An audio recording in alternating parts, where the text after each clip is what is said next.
their feet and in contact, close around the ball on the ground after a tackle.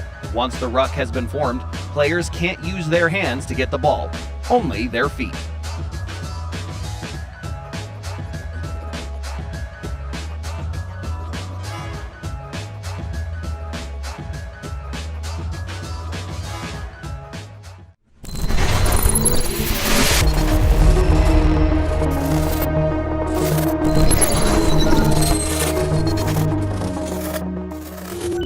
Welcome to the Meat and Potatoes podcast. Today I'm joined by Chad Ingram, who is the founder of Beny, founder and CEO. Yeah. How are you? I'm doing great. Thank you for being here. Yeah. All right, so Beny is a cool name. Thank you. And what does the company do? Beny is a lifestyle benefits platform for employees. So employers basically fund a budget, which we call a contribution, into an account at Beny, and then they use Beny as a mobile application and distribute those funds to their employees to buy lifestyle benefits. We define a lifestyle benefit as a service or experience that improves an employee's life. So that's in short what it is. And where did the idea come from? So it's kind of funny. So my last company, we were acquired in September of 19. Then I did some consulting, so took some time off, started and invested in a couple other small companies. And a friend of mine came to me with this idea. And my friend had started a benefits brokerage, a successful one, and he was doing really well. And a lot of his clients, while he's selling like healthcare benefits and stuff to all these tech companies and other companies that are growing, he comes to me and he's like, hey, everyone's spending more and more money on all of these like lifestyle benefits. And companies call them different things like perks or whatever. And so he's like, we got to do something about this. So he told me about this idea that he had. And we started vetting the idea out and productizing an idea. Because initially it was just kind of, hey, how about a website where employees can like choose and buy things? And we're like, well, I don't know how that becomes a product yet. So, but that was kind of the inception of the idea. So we started meeting over the next few months, and then it turned into, hey, Chad, why don't you come and co-found it with us? And so that's what we did, and came on as CEO. Got it. Yeah. So an employee has benefits, medical, dental, right, vision, a ping pong table, some food, some cereal, granola bars. Some have a lot more and they gain a lot of weight, right? Yeah. And then other things, right? Yeah. And a lot of the times you don't want the benefits. You're not being an ingrate, but you just won't use it. Well, the problem is that benefits used to be a benefit. Now, it's not really a benefit if everybody offers the same thing. So whether you leave Silicon Slopes, as an organization and go work for another company or vice versa, you're essentially going to get the same thing. So nobody's leaving their company unless it's like a very small company. Nobody's really leaving their company to join another company or choosing to stay solely because of their benefits, right? The healthcare market's been totally disrupted in the last, 5+ years. And so we're putting the sexy back into benefits. So we're getting creative about what is a benefit at a company now. And companies are trying to do this. This is the cool part about Beny, is that we're not even preaching a new concept. Like, everyone's trying to do this. They're offering yoga classes. They're bringing people on site for services like haircuts and having your car detailed, things like that. They're even offering money now for, this sort of flex work for work at home to offset expenses. But so people are doing it. They just don't have an organized, easy way to manage this thing. So like, what's the default? Who ends up making decisions on like, do we spend money on yoga? Do we put more money in food? Do we do an event? Do we do a team builder? And so at the end of the day, it's the HR and people teams who are deciding on behalf of all these people. And the problem with that is like Frank and Jerry and Becky and Susie, they all like different things. So if there's other people deciding what benefits others are going to get, it's never going to be efficient. And so we say, all right, use Beny as a mechanism to fund and turn that same money, not more money, So that's the cool part. You don't even have to spend more with Beny. Take that same money, turn it over to your people, and just let them choose what they like, because they'll know. Yeah. It takes the guesswork out of it. Yeah, because I've been in companies where yoga and sushi and all that's a benefit, but for like a redneck, it's not that great. Yeah, right? and I get vice that. Versa. And I get that. I probably wish I was more redneck than I am. But. Yeah. Aren't you going to go race a buggy for many hours across desert tracks? Yeah, so it'll probably be about 7 hours. On Saturday, I have a race, racing a UTV buggy and in Bonneville Off-Road Racing Series. And so that will be kind of crazy. So yeah, I'm pretty excited to do that. But theoretically, a benefit to you could be like an oil change. Right? Yeah, for sure. For sure. Anything that's an experience or a service. So I would definitely call that an experience. Cool. Yeah. So flexible. Yeah. So how does the business model work? The productization of benefits. Yeah. So we're on a consumption economics model. So basically, when you can join Beny for free, and you can create your account, you can start it up and do it. We make money when you spend money. So every time you fund a budget as a company, you fund a budget or contribution to your employees, we take 10% of the budget. Okay. And so it's really that simple. So, and you just bake that into your model of, how much you want to spend. And so we'll see companies, smaller companies that are contributing $25 per employee per month. And then they're also doing like one-time incentives, things like that. You can also contribute money that way. And then we'll see some companies do, $100 to $200 a month. And so we just encourage companies to spend, just to give enough money so that they can see a benefit. So we try to keep it at like $25 a month, usually on the low end. Okay. So the employees know what makes them happy and healthy and vibrant. Is that where some ideas for the benefits come, or do you guys work with partners first? Who kind of helps? It's a good question. I mean, I don't know how much we want to get into product development, because maybe it could bore, but we spent a lot of time testing that. Like Beny started as an idea where there's a marketplace where vendors could sign up for their services on Beny, and then they could sell their services, and then you would use the budget as the employee to spend it on. And so this buyer and seller, right, employee and service provider, were kind of meeting in the application, but it really became too complicated.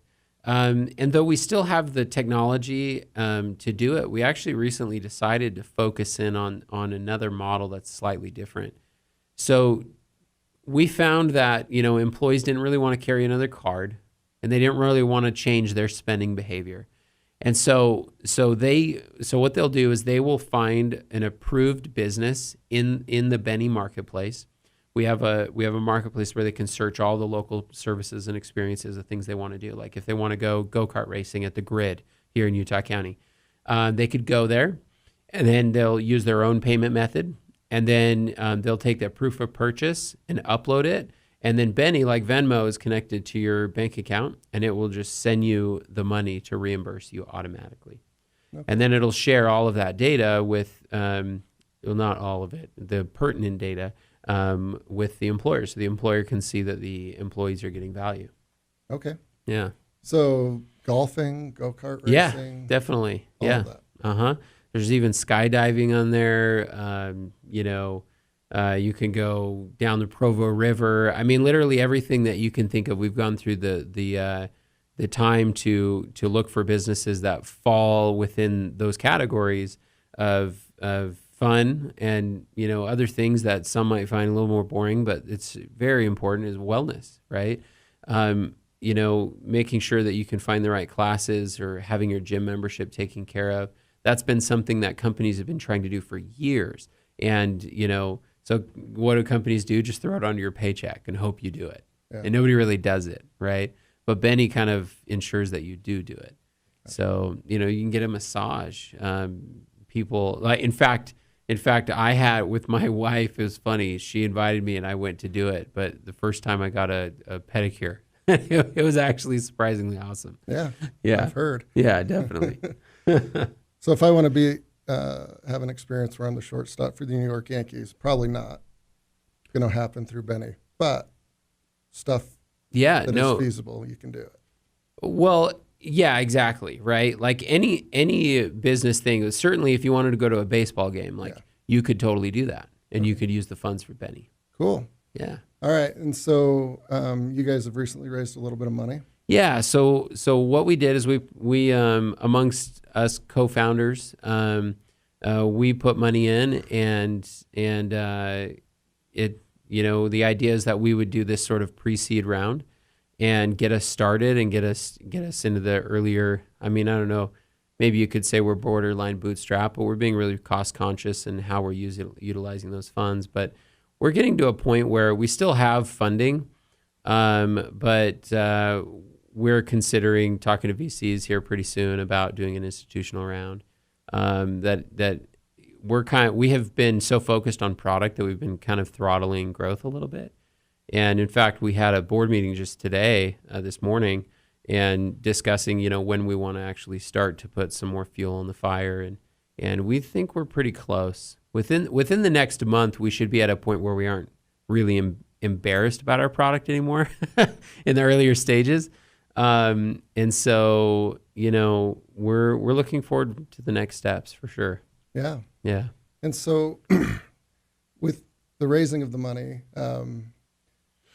you've got to get some sales folks, right? Yeah. You get the word out. How do you guys come up with that strategy of this money's going to go towards spreading the good word? Yeah. Well, it's interesting. I think that there's growth is enablement. So you have to think about growth, not just in sales, but in product enablement, making sure product's in the right place, making sure operationally you're enabled to grow. But I think something that I have learned this time that is a little bit more patience and knowing like when to strike. I think with my last company, I know I was more aggressive on sales with the last company. And I think had we waited just a little bit longer, we would have done even better with our growth path, and had we focused on product a little bit longer. But I could see us hiring our first full-time salesperson within the next month, maybe 6 weeks. Yeah. So you kind of referenced a few times this isn't your first rodeo. No. So what have you learned that you're going to repeat, and what have you learned that you will not repeat? That's a hard question, because sometimes you find yourself repeating the things that you promised you wouldn't repeat, but and vice versa. I think, that's a tough one, because, and I wish I had a really good canned answer for you, because you don't know what you don't know. And every time you start a company and you grow it and maybe you sell it, you learn something every time, but the variables are very different each time. And but I think what I would do this time is I would focus on leadership earlier on this time. That was a big learning experience for me last time. We had hired a great team, really great leadership, and the company just started to take off at that point. Just really, really good people. I think I would do that a little bit sooner. And then I also wouldn't be so afraid in questioning my gut. Somebody actually gave me advice a few months back, which was really helpful. And that was not to be so prescriptive. Sometimes I find myself like looking and learning of what other entrepreneurs have done and kind of what is the standard, and then follow that. But I found that like, you don't know what you don't know, and then so you have to be able to just trust your gut. I think before I found myself like watching and kind of waiting for the right person to figure out the right thing, when in reality, like my gut was telling me, hey, do this, but I was kind of waiting on that because maybe I wasn't right, because we need to hire the pros and bring them in, or we need to have the right leaders bring them in. So it's really hard, because in growing a company, like, it's much more of an art than it is a science, at least for me. Yeah.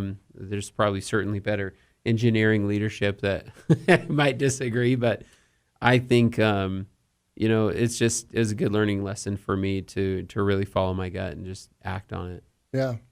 Well, it's a conundrum, right? You can either micromanage and hire better people. Right. But then you kind of self-doubt, just like every other person on. Yeah. And I know that. And that's you've talked to so many founders on the show, and more than anybody, like nobody has it figured out. Like you see this big round of funding and you see all these press releases and stuff, and then you're like, all right, that guy's got it figured out or that girl's got it figured out. And the truth is everyone's just kind of like got a plan and executing it on the best they can, but they don't have it figured out. They're figuring it out along the way. Yeah, absolutely. So on a kind of a day-to-day example, where do you spend your time as a scaling startup entrepreneur? Yeah, that's a good question because it looks different each time. And that's funny because the variables change each time, just like I was saying before.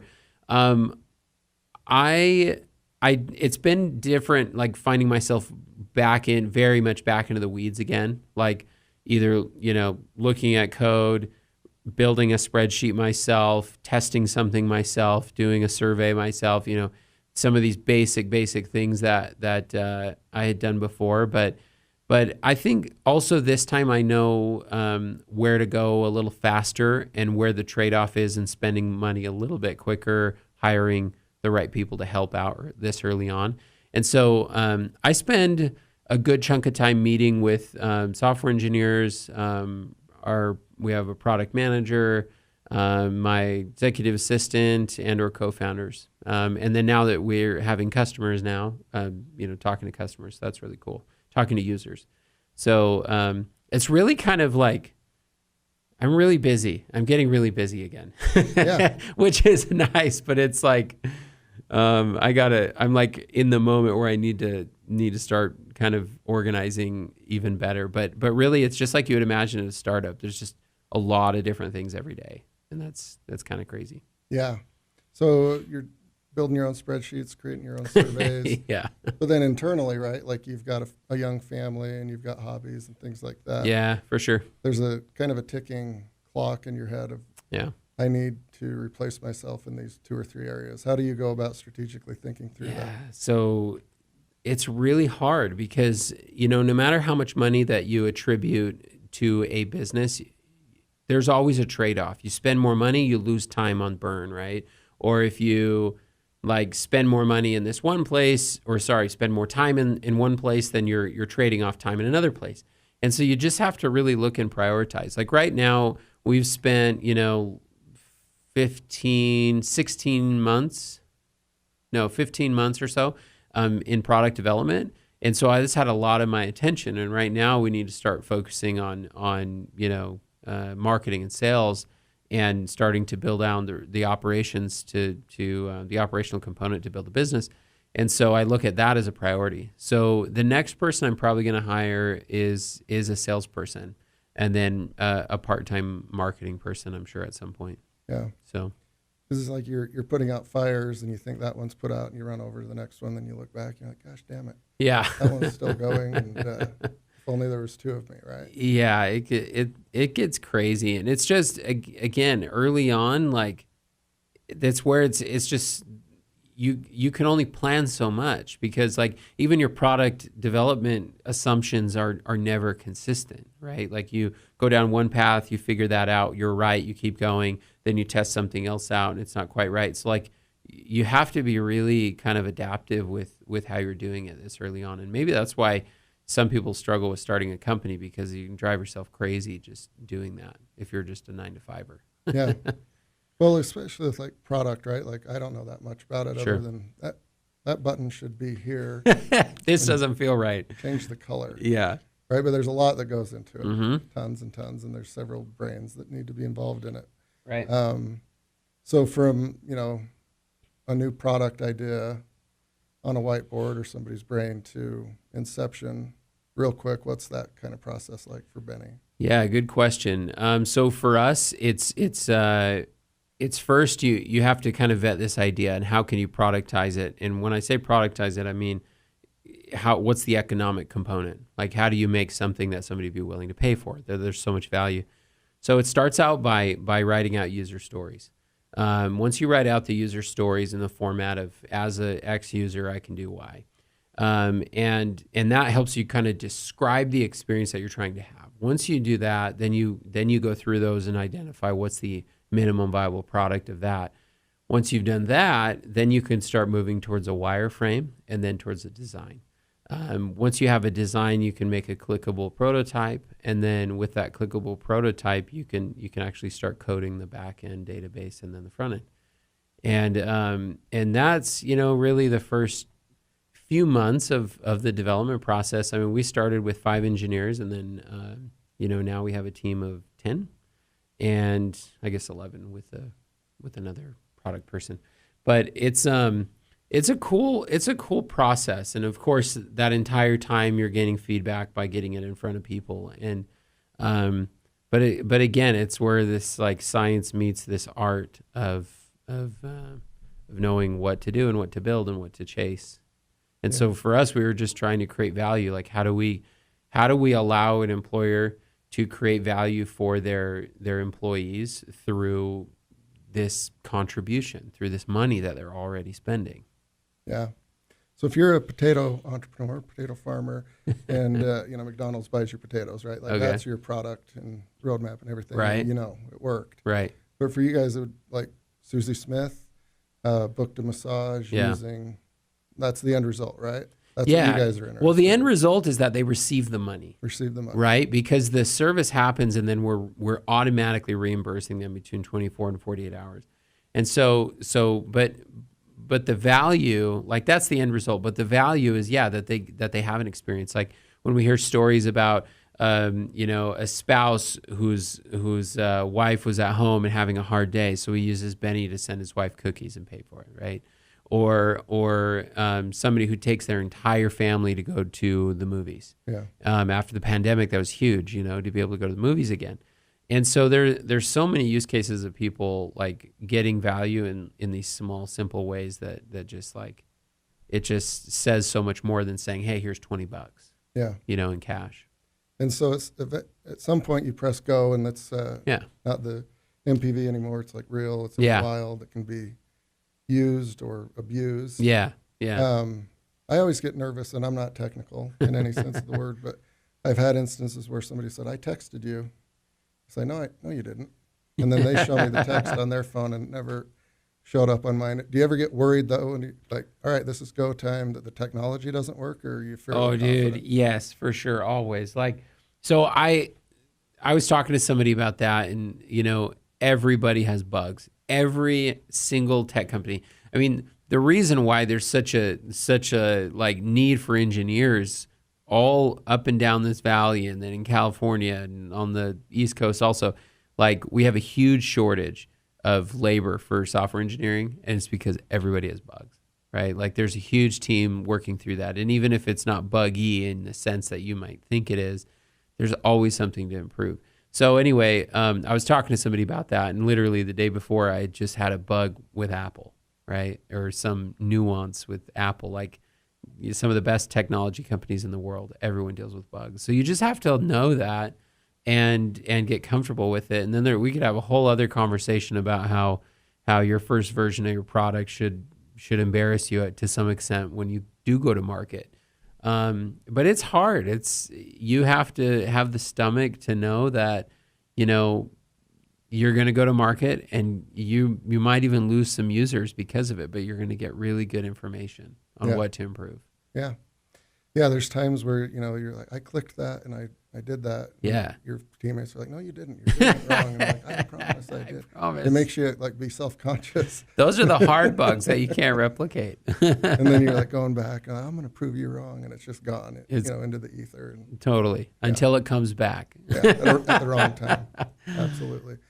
All right. So from a strategic perspective, like you were saying, everybody does it a little bit different. And some people fake it. How do you guys strategize your next 3 months, 6 months? What methodology do you guys use? So we're using something that I learned from an old business coach that I had at my last startup called Jump. And we use a similar framework now, and we do an annual planning when we started the business to try and get some sense of direction that we should go. And then we do, every 3 months, we do a quarterly planning session. And so that quarterly planning helps us prioritize critical issues. And then from those critical issues, we draw out priorities and things that we need to work on. And so for us, it was taking our conceptual, so our last quarter was taking our conceptual product that we knew brought value and it worked theoretically, definitely had bugs, definitely needed to make it better. And then we started focusing on making it more usable and making it, more focused. We were kind of starting to go a little wide with our product, and we needed to go a little bit deeper. And so we actually started cutting and deleting things.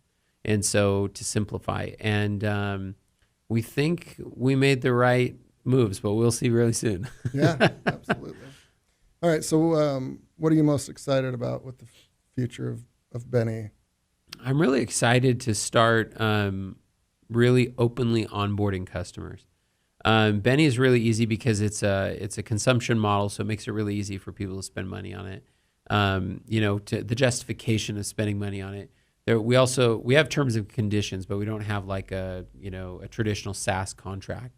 And so the friction or barrier to entry is like super easy. And so I'm really excited to kind of see that wave of customers starting to join Beny. Of course, we get a lot of asking about it and stuff, but I'm really excited for this next stage of getting a lot of customers on the app. Yeah. It's, again, that's where you start to find out, like, what were we right about, Yeah. Which is a good feeling instead of what were we wrong about. Yeah. And when we're wrong, we'll fix it, but like it happens. Yeah. Are you the type of entrepreneur that kind of strategizes on a potential exit, whether it's an IPO or like, I think these 5 companies would buy us if we do everything right in 4 or 5 years? How do you visualize that? Or do you just focus on doing it and seeing what happens?